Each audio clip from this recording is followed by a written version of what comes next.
Ito po ang ating African Luxana Bite. Ayan. Good for newborn up to 3 years old. It depends pa rin po sa laki timbang ng baby po ninyo kung kakayanin po siya ng 4 to 5 years old. Yung baby kasi namin turning 4 years old, 12 to 13 kg, kayang-kaya pa po siya. Okay? So already washed and ready to use. Wala po siyang faded, wala siyang discoloration. Yan. Reversible handle. Yan. And then high-seated. And then adjustable na rin po yung kanyang handle. Okay? Full canopy pa siya. A4 kasi yung gulong. Ibig sabihin pares ng gulong nag-swivel. Okay? So ito po yung details po niya 1 by 1. Ito yung kanyang canopy. Ayan. Full canopy. Ito yung kanyang peekaboo. Dalawa po yan. Pagka naka-reverse po yung handle. Lockable po yan dito sa side para mag-fit po siya. And then, hold natin. Ayan po siya kapag nakahiga. So meron siya newborn pad sa head.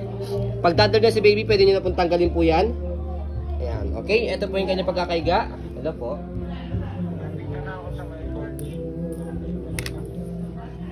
Pupasok kayo sa balakas. Sige, sir. Tungkol muna si dire-dire. Okay po yung mga belt. Sorry, may tawag lang si Mr. Ayan. May extra padding din siya. Ayan.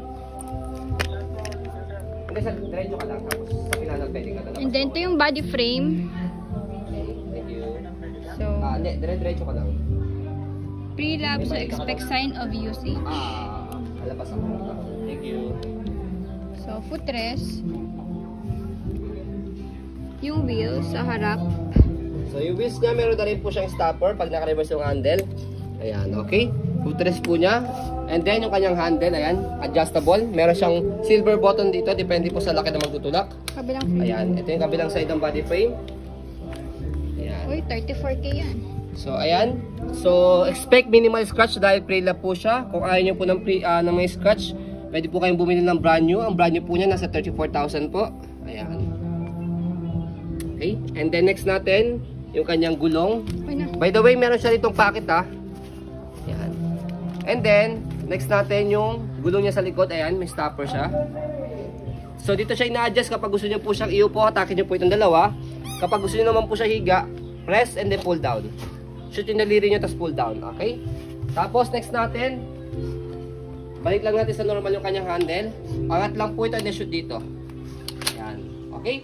So, before we fold, stroll muna natin to make it sure na wala siyang problem regarding sa kanyang mechanism. Ayan. So, yung gulong niya, yung harapang gulong naman po yung nag-swivel sa kanya. Ang purpose po niya for easy maneuver. Okay?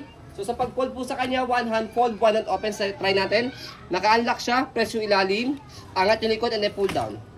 One hand fold. Sa pag-open, same lang din. Naka-unlock, press yung ilalim, angat yung likod, and then bubukan niyo po siya. See? Napakadali lang po kapag in-open sa pinold. Less hassle po sa mga parents. So, ayan po, as you can see, very details po kami sa aking po pag-video kasi kami siya policy. No refund, no exchange. What you see is what you get. So, maraming salamat. Have a nice day and God bless po.